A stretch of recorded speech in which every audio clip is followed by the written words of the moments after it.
நேத்தே சுகுணா சார் இங்கன்னா நிறைய பேர் கமெண்ட்ல போர்க்கொடி தூக்கி இருந்தாங்க. இன்னைக்கு லீவு, அலெக்ஸும் சேர்ந்து லீவு. சுகுணா சார் நலமோடு தான் இருக்கிறார். 2 இட்லி சாப்பிட்டார் காலையில. தொட்டுக்க சாம்பார் வச்சிருந்தாங்க, அதெல்லாம் சாப்பிட்டு நல்லதா இருக்காரு சுகுணா சார். ஹோட்டல்ல எல்லாம் எந்த உணவும் கிடைக்கலன்னா உடனே ஒரு உணவு தயார் பண்ணுவாங்க, உப்மான்ட்டு. அந்த மாதிரி முச்சந்தில யாரு வரலனாலும் 2 பிரகாசி தூக்கி முதல்ல உட்கார வச்சிடறாங்க. அந்த இடத்துலதான் போயிட்டு இருக்கு முச்சந்தி. வழி இல்லை. நாங்க தான் இன்னைக்கு சோக்குள்ள பேசல, நிறைய விஷயங்கள் பேச வேண்டியிருக்கு. நான் பிரகாஷ். நான் ஜெயபிரகாஷ் கருணாகரன்.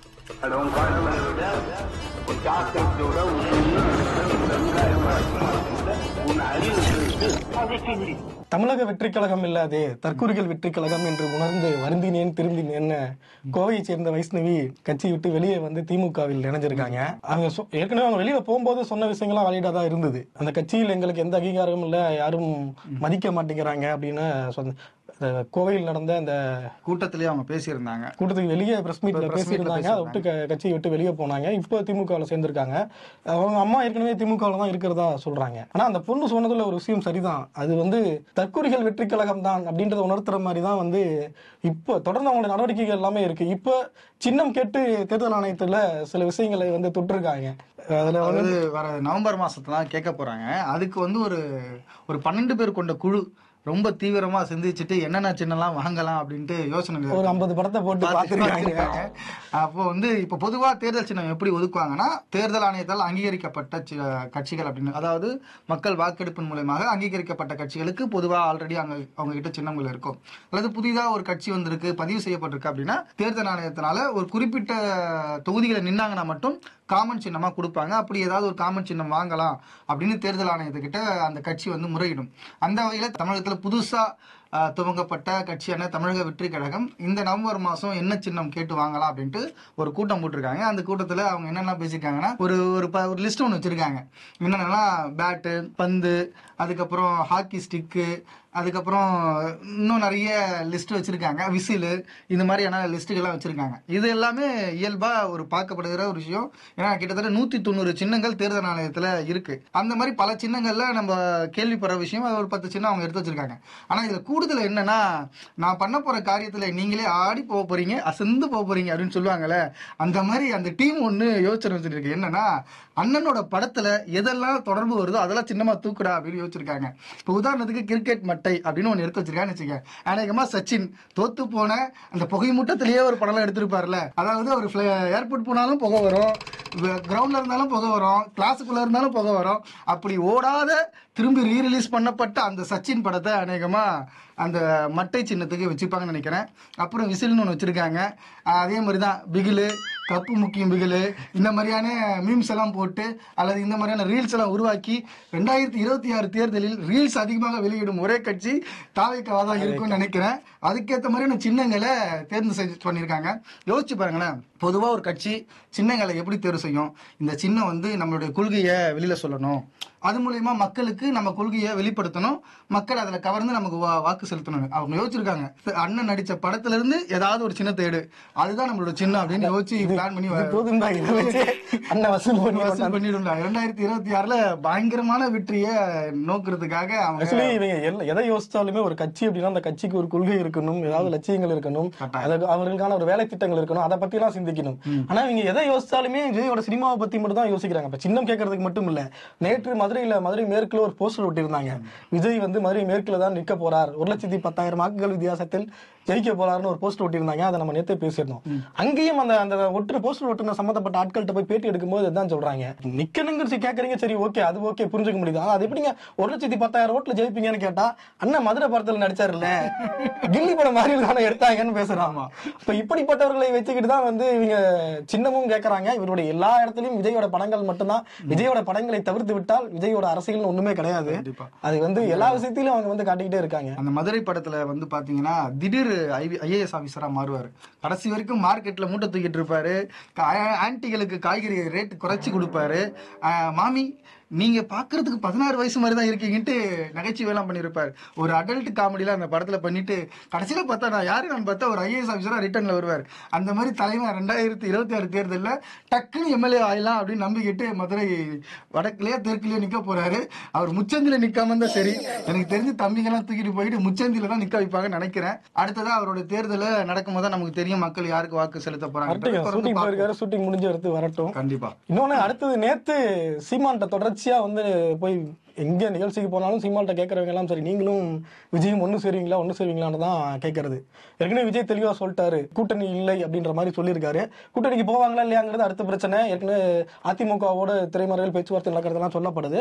அதையெல்லாம் பொறுத்துன்னு பார்ப்போம்னா சீமான்ட்ட நேத்து கேட்கும்போது சொல்லியிருக்காரு ஒரு சித்தாந்தத்தோட சினிமா தான் கூட்டணி சேரணுமே தவிர சினிமாவோட சித்தாந்தம் போய் சேராது அப்படின்றாரு. சீ போட்டுக்கிறார் அண்ணன். அண்ணனுக்கு என்ன சித்தாந்தம் இருக்கு, அண்ணன் சினிமாவில தானே வந்தாரு அப்படின்னு நம்ம கேட்டோம்னா இல்ல அண்ணன் ஒரு 5 வருஷமா வந்து ஒரு சித்தாந்தத்தை கொள்கையை பேசிட்டு இருக்காரு அப்படின்பாரு. இதை தாண்டி இவர்கள் பேசின கொள்கை என்னன்னு பார்த்தோம்னா நம்ம பார்த்திருக்கோம். ஆமக்கறி அரிசி கப்பல் இந்த மாதிரி இவங்க கொள்கை எல்லாமே வந்து அது வேற மாதிரிதான் இருந்தது.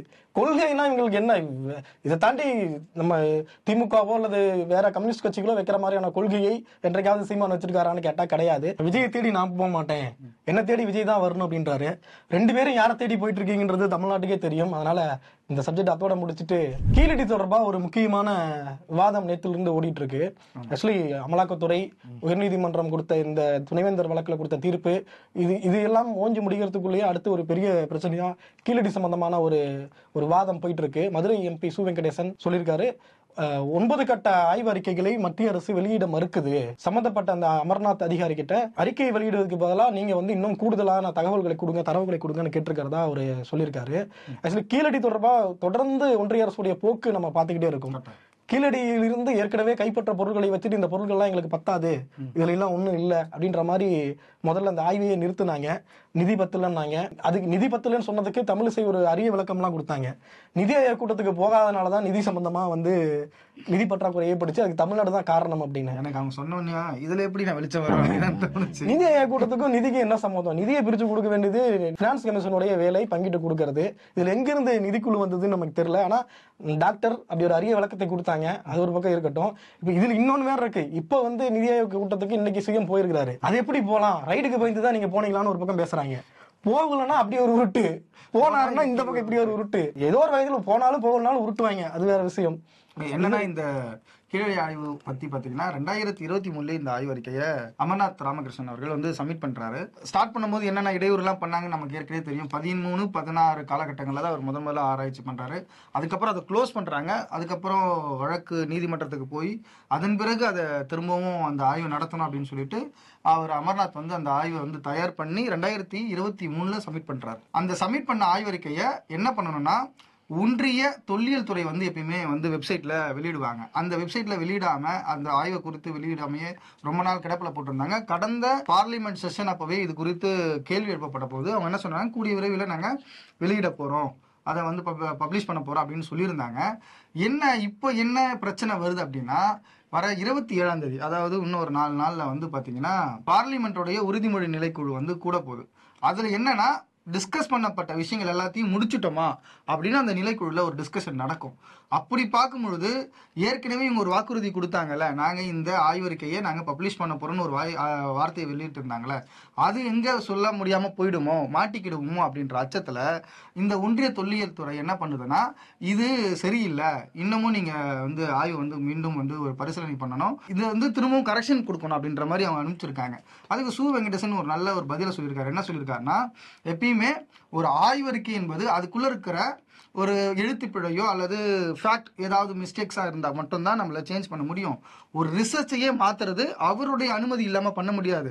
அப்படி ஒரு ரிசர்ச்சையே இவங்க வந்து கரெக்ஷன் பண்ணி கொடுக்கணும் அப்படின்னு சொல்றது சாத்தியம் இல்லாத ஒன்று அப்படின்ற மாதிரி அவர் சொல்லியிருக்காரு.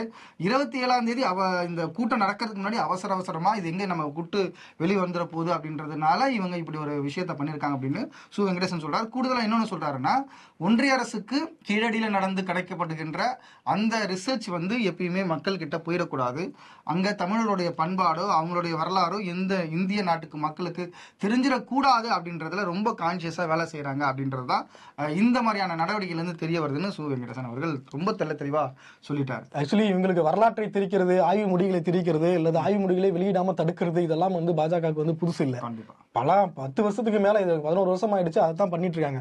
புள்ளியியல் துறையிலும் சரி, பள்ளி பாட புத்தகங்களும் சரி, பல இடங்கள்ல இவங்க தான் செஞ்சுட்டு இருக்காங்க. இப்ப இதுல என்ன, இந்த ஆய்வு முடிவுகள் இவங்களுக்கு என்ன பிரச்சனை அப்படின்னா, கீழடியில் கிடைத்த ஒரு 50க்கும் மேற்பட்ட பொருட்கள் கிடைச்சிருக்கு. யானை தந்தத்தால் செய்யப்பட்ட பொருட்கள் இருந்து மண்பானை, இந்த ஓடுகள், மண்பானை பாத்திரங்கள், பொருட்கள், நனிகள், இந்த மாதிரி பல விஷயங்கள் கிடைச்சிருக்கு. எதுலயுமே தமிழர் நாகரிகம், கீழடி நாகரிகம், ஆரிய நாகரிகம் அப்படின்னு சொல்றதுக்கான வாய்ப்புகளே இல்லை.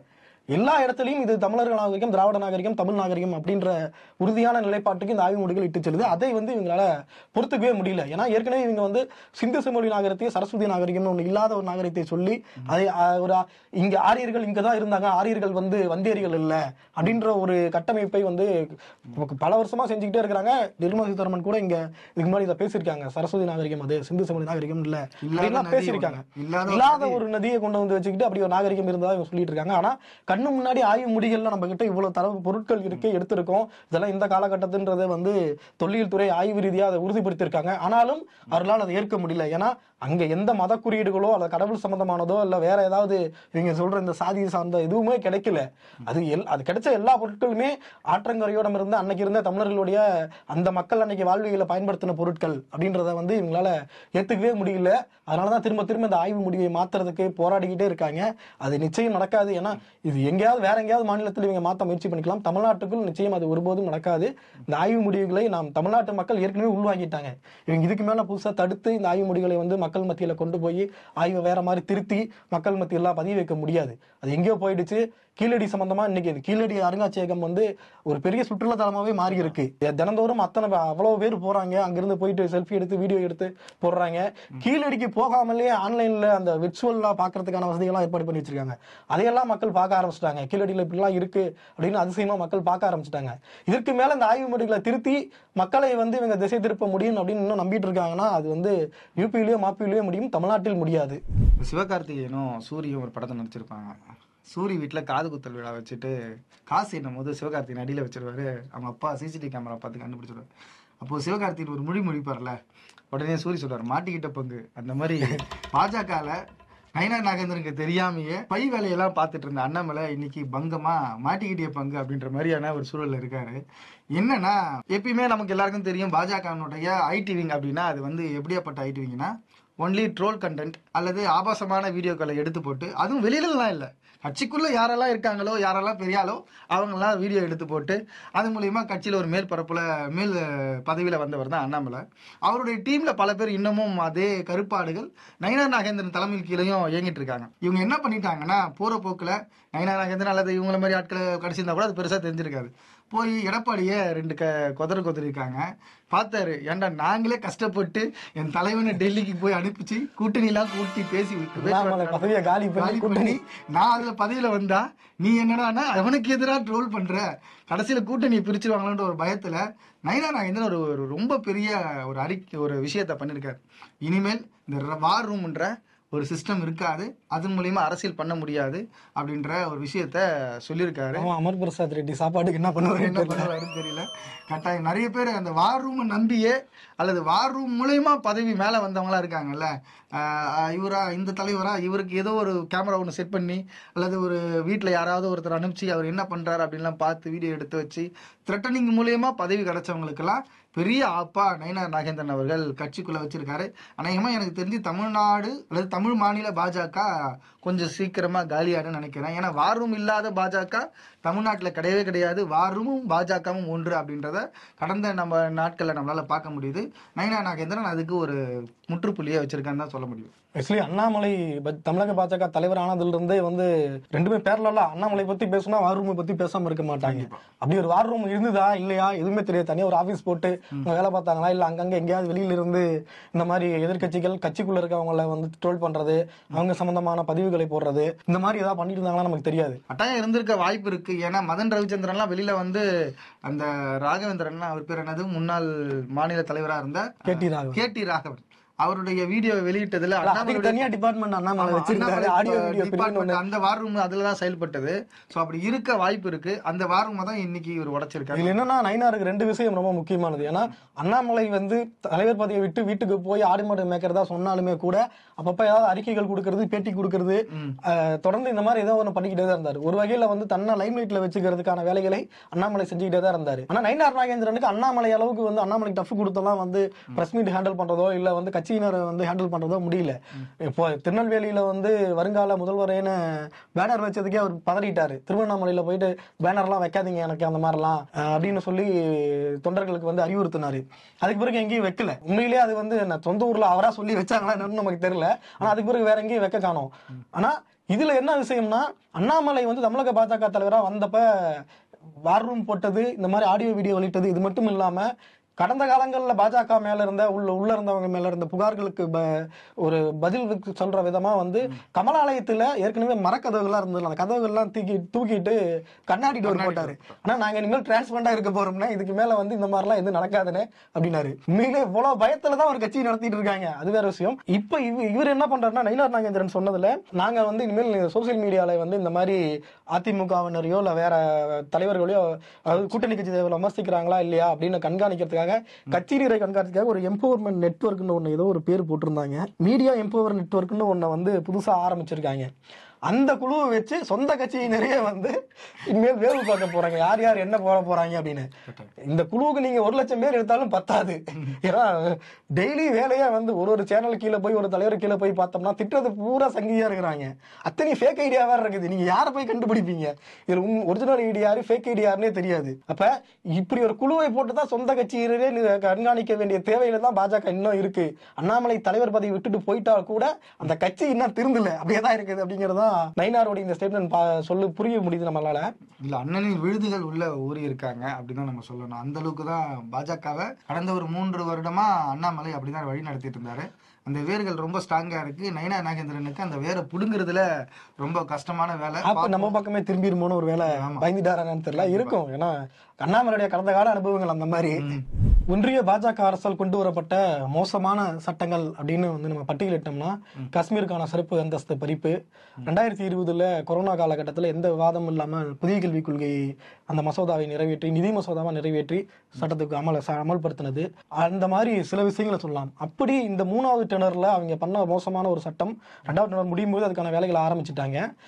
வகுப்பு வாரிய சட்ட திருத்த மசோதா. அந்த மசோதா ரொம்ப முக்கியமான மசோதா. ஏன்னா வகுப்பு நிலங்கள் வந்து ஒரு 200-300 வருஷமா நாடு முழுக்க வந்து பெரிய அளவுல எல்லா மாநிலங்களும் கிட்டத்தட்ட வந்து வகுப்பு சொத்துகள் இருக்கு. ஒரு 200-300 வருஷமா வகுப்பு நிலங்கள் இருக்கு. அதுல குறிப்பா யூபி மாதிரியான மாநிலங்கள்ல நிறையவே இருக்கு. அந்த நிலங்களை குறிவைத்து பாஜக அரசு கொண்டு வந்த சட்டம், அந்த நிலங்களை எப்படி கையகப்படுத்தலாம், எப்படி அரசு எடுத்துக்கலாம் அப்படின்னு யோசிச்சு இவங்க கொண்டு வந்த சட்ட திருத்தம் தான் இந்த மசோதா. அந்த மசோதாவுக்கு உச்சநீதிமன்றம் ஏற்கனவே இடைக்கால தடை வச்சிருந்தாங்க. இந்த மசோதாவில் பல ஆபத்தான விஷயங்கள் இருந்தது. ஒண்ணு வந்து இந்த நிலம் வந்து வகுப்பு நிலம் இல்ல அப்படின்னு ஒருத்தர் யாராவது கேஸ் போட்டாங்கன்னா அந்த கேஸ் முடிகிற வரைக்கும் அந்த கேஸ்ல என்ன ஜட்மெண்ட் வருதோ அது வரைக்கும் அந்த நிலம் வந்து வகுப்பு நிலமா இருக்காது. அது வந்து அரசுடைய கண்ட்ரோலுக்கு போயிடும் ஆட்டோமேட்டிக்காவே. ஏற்கனவே நம்ம பல விஷயங்கள்ல பார்த்திருக்கோம். திடீர்னு பாபர் மசூதிக்கு வந்து இது ராமர் பிறந்த இடம் அப்படின்னு சொல்லி கிளைம் பண்ணி அன்னைக்கு கோயிலே கட்டி முடிச்சிட்டாங்க. அதுக்கப்புறம் அடுத்தடுத்து அவங்க அதோட விட்டுருவாங்கன்னு நினைச்சோம், ஒரு கோயிலோட நின்று அப்படின்னு எல்லாருமே யோசிச்சாங்க. அடுத்தடுத்து பல மாநிலங்கள்ல பல மசூதிகளை வந்து இந்த இடம் வந்து இந்துக்களுக்கு சொந்தமான இடம், இந்த இடம் வந்து இந்த இந்து கடவுளுக்கு சொந்தமானது அப்படின்னு கிளம்பிக்கிட்டே இருக்காங்க. அடுத்தடுத்து இங்கெல்லாம் இந்த லிங்கம் போல கல் இருக்குதோ அது எல்லாமே இந்துக்களுக்கு சொந்தமான இல்லனாலும் வச்சிடறாங்க. இவங்களை தூக்கிட்டு போய் நைட்டோட நைட்டா வச்சுட்டு பாத்தியா சிவலிங்கம் இருக்கு. கர்நாடகாவெல்லாம் ஒரு மசூதிக்குள்ள போயிட்டு திடீர்னு யாகம் வளர்த்தவே ஆரம்பிச்சுட்டாங்க.